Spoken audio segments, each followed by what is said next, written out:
They say the truth lies in the shadows, hidden from sight until someone dares to go looking for it.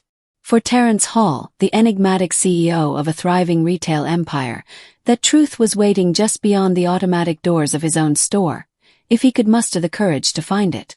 On that fateful Saturday morning, as he adjusted the brim of his baseball cap in the rearview mirror, a swell of anticipation mixed with an unsettling unease settled into his bones.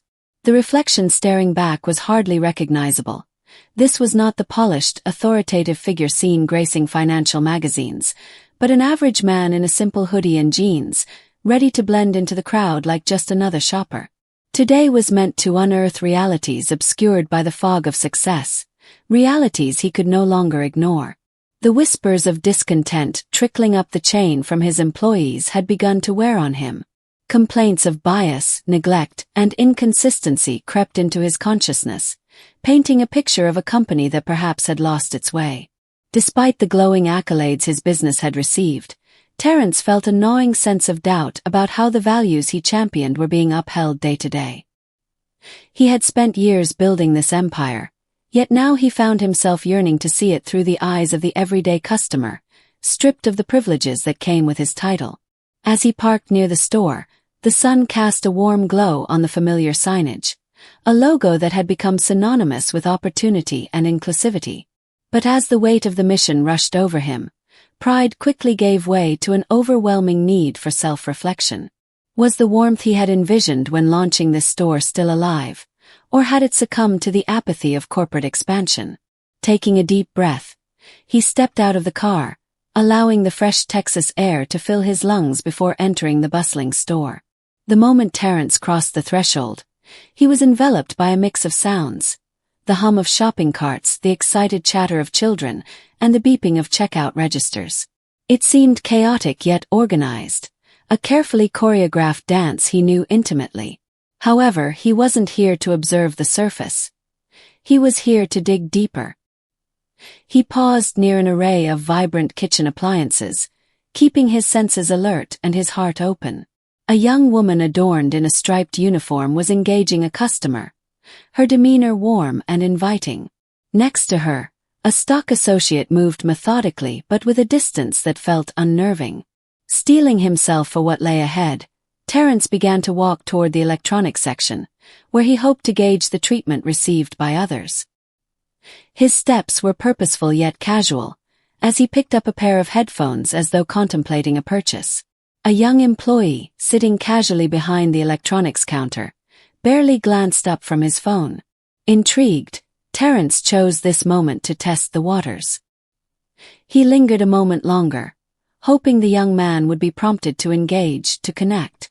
But nothing happened. When he approached the counter, placing a box of Bluetooth speakers in front of the disinterested employee, Terence tried to keep the conversation light. "Hey there, could you tell me a bit about these?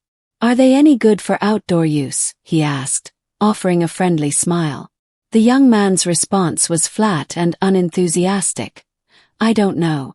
Probably," he mumbled, returning to his phone without so much as a second glance. Terence felt a knot form in his stomach.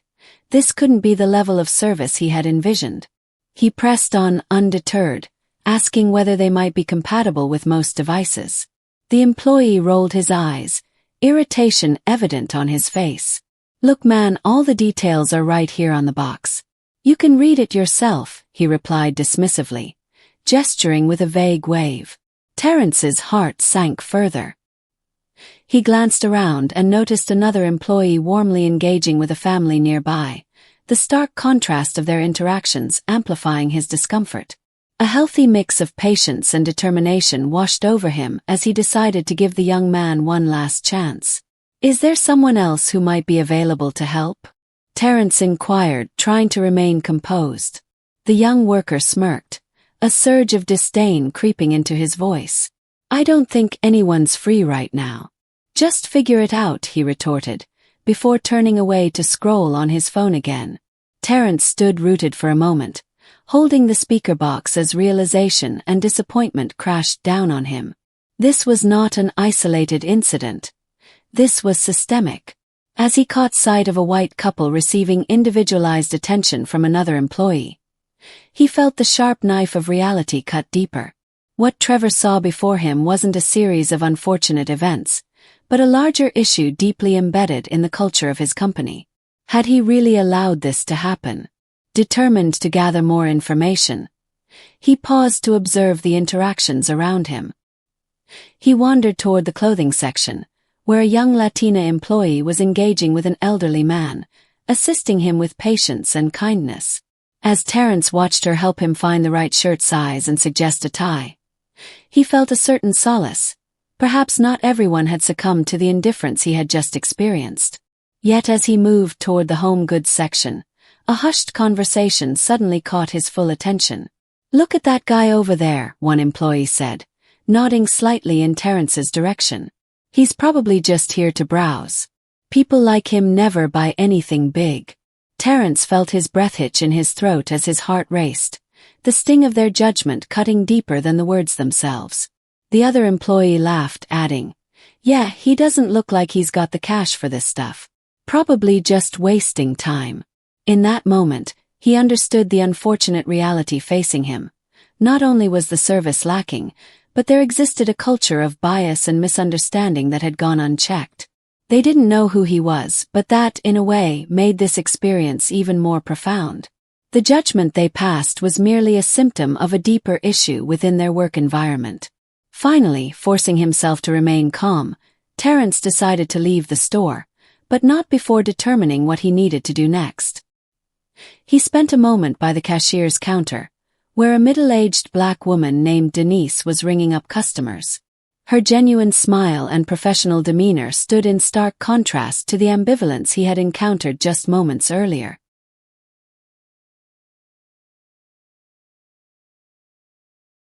"Did you find everything okay?" she asked, her voice steady and warm. Terence hesitated before answering, a blend of frustration and egged warmth swelling inside him. "Not exactly," he admitted, choosing his words carefully, "but thank you for being so kind." She shrugged off his words graciously, understanding the unspoken weight of what lay beneath them.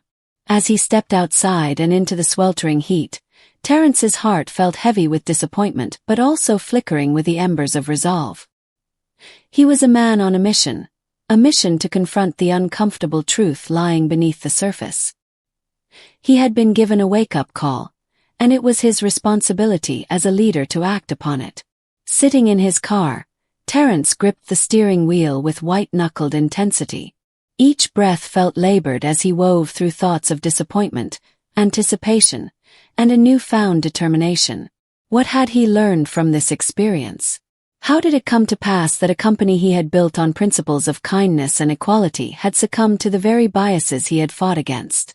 With these unsettling questions swirling in his mind, he retrieved his notebook from the glove compartment, jotting down points that needed immediate attention.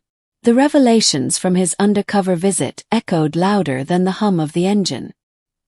He envisioned a future where every employee was empowered to treat customers as family members, where bias and indifference were extinguished, and inclusivity thrived in every corner of his stores. But above all, he realized he had to start at the root of it all. The culture of the company, the environment that had allowed such behavior to flourish among his employees. Determined, Terence drove back to the store, a newfound sense of purpose rising within him. He could not remain passive. It was time to confront the truth head-on, not just for himself, but for his employees and the customers who relied on them. He wanted to unleash a wave of change, starting with this very location. Once inside, he headed straight to the customer service desk, determined to speak with the store manager. A few tense minutes passed before a man in his late 40s arrived, clearly caught off guard by Terence's unexpected presence. The name tag on his chest read, "Brian." "Mr. Hall, it's an honor to meet you," Brian greeted, a hint of nervousness lacing his voice. "Had I known you were visiting." "That's exactly the point, Brian," Terence interrupted firmly but calmly. "I came here incognito to see how things really run, and what I discovered was deeply troubling." Brian's eyes widened, panicked curiosity filling the space between them. "I am sorry to hear that. Can you tell me what happened?" Drawing in a deep breath to steady himself, Terence recounted today's events in detail, The dismissive electronics employee, the overheard mocking comments, and the glaring discrepancy in service provided to customers based on their appearance. The disappointment swelling within him surfaced, forcing him to lay bare the hard truth. It's not just one bad employee, he explained. It's indicative of a larger culture that has taken root within this store and perhaps in others. I built this company on the idea that every customer deserves respect, yet what I witnessed today was the opposite. It can't go unchecked. Brian shifted his weight, visibly uncomfortable, but Terence could sense an undercurrent of sincerity. I assure you, Mr. Hall, I strive to uphold our values. I wasn't aware of these issues, but simply saying you didn't know isn't enough anymore. Terence cut in, his voice lower but resolute. We have to acknowledge that something is slipping through the cracks. This is a shared responsibility, and I will not allow my company to fail simply because we lacked awareness. We must do something about this. He requested that Brian gather the staff for an impromptu meeting in the break room, where he intended to address the entire team, revealing not just his own perceptions but also calling them to action. The employees shuffled in, a mix of apprehension and curiosity painted on their features as they filled the small room. It was clear many of them had no idea it was the CEO standing before them, the atmosphere thickening with uncertainty. Terence stood tall, his heart pounding with the weight of the moment and the sincerity of his intention. For those of you who don't know me, he began, his voice steady, I'm Terence Hall, the founder and CEO of this company. Today, I came here undercover to see what was really going on behind the scenes. The silence that followed drew everyone closer, their expressions shifting from confusion to concern. What I found was troubling. Some of you exemplified the warmth and professionalism that this company stands for. But others failed to meet the most basic standard, respect. This is not just on you. It falls squarely on my shoulders as well. He took a breath, gauging their reactions, especially those of Brian, who now stood nearly frozen. His eyes locked on Terence, awaiting the gravity of the lesson. I experienced dismissiveness, indifference, and even overheard remarks that showcased bias based purely on appearances. We cannot let these days be our norm. With each word, he felt the group weighed down by the truth. It was palpable, the realization that they had not only betrayed the vision but also each other. He turned to the young man from the electronics section, whose face had gone pale with fear and regret. You thought that my worth was defined by how I looked or what I might buy. And that is unacceptable. Surprisingly, the atmosphere began to shift. Some employees straightened, as if awakening from a long slumber, while a huddle of others cast glances toward one another as the knowledge of their complicity dawned. But even worse, Terence continued, is the realization that this environment we've fostered is hurting not just the customers but ourselves. Every single one of us plays a role in shaping this brand's future. If we can't treat everyone with respect, we're failing as a company. With heartfelt candor, Terence laid out the initiatives planned to address and eradicate the toxicity that had emerged. Starting today, we'll be implementing mandatory training on bias and customer service for every employee, he declared. This isn't just about policies on paper. It's about reinforcing our core values until they become our reality again. Brian nodded, sincerity evident on his face. We'll do whatever it takes, Mr. Hall. I promise to lead the way with our team. As his voice softened, Terence continued, I'll be visiting more stores unexpectedly. It's not about catching anyone off guard. It's about maintaining a connection with every aspect of our business. And importantly, I want to hear from you all. Not just when things go wrong, but what's working and how we can improve together. The weight of his intentions hung thick in the air, and for the first time, a glimmer of hope began to flicker amongst the employees. They exchanged cautious glances, tentative acknowledgments sparking in their expressions. I want to make sure all of you have a way to voice your concerns and ideas, even anonymously, Terence said, sensing a shift. I want every one of you to contribute to the culture we create going forward.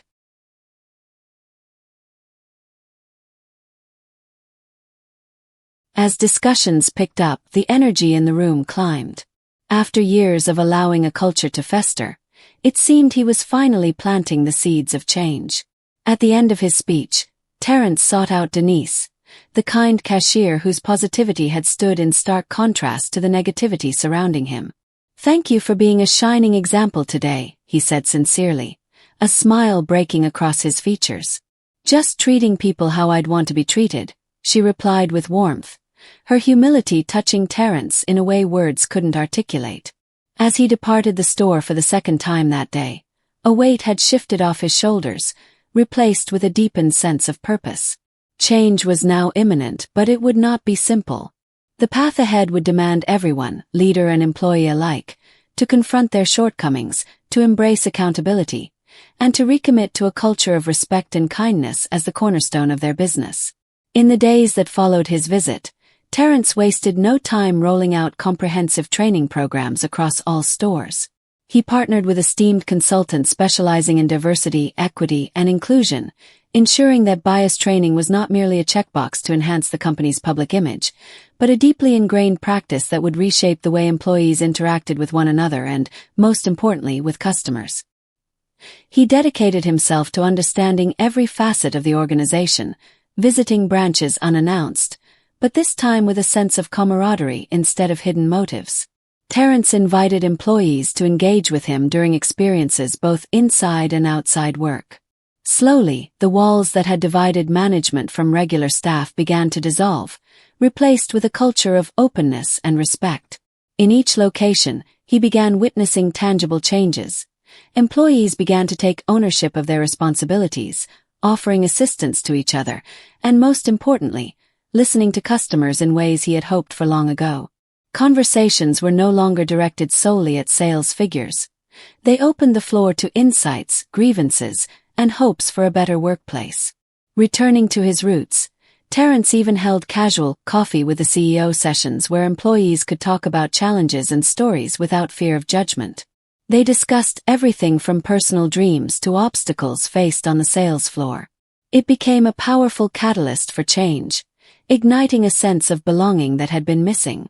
As the months rolled on, feedback began to flood in, both from employees and customers.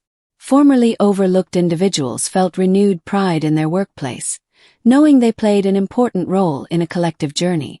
Complaints about service began to dwindle, and Terence took note.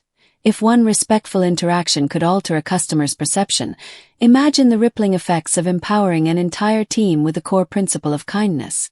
Yet, he knew it wouldn't be enough just to change perspectives.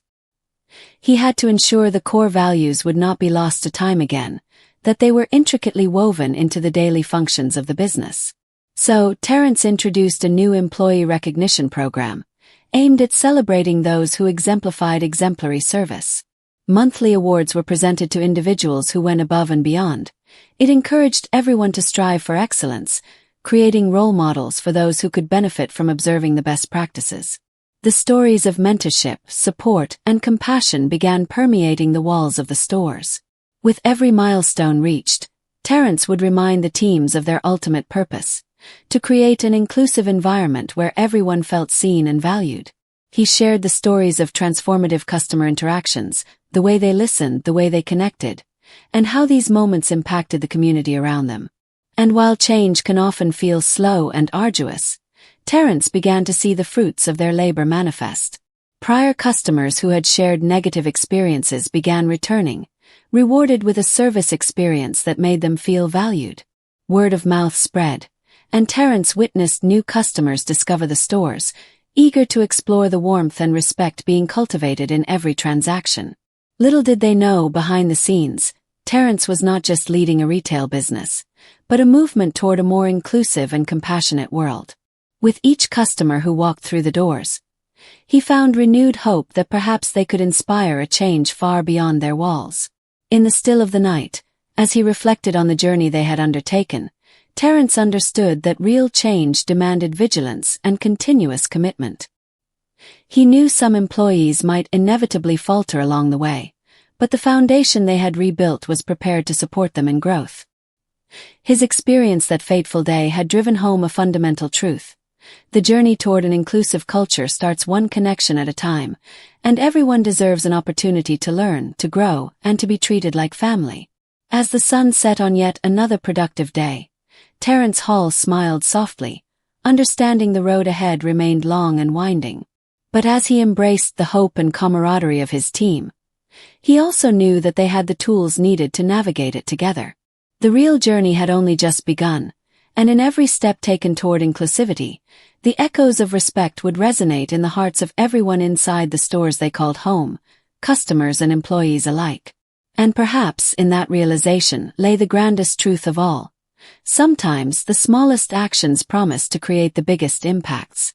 Treating every person with respect and dignity had the power to ignite a legacy of compassion, one that would ripple through generations to come, breathing life into a better, fairer world.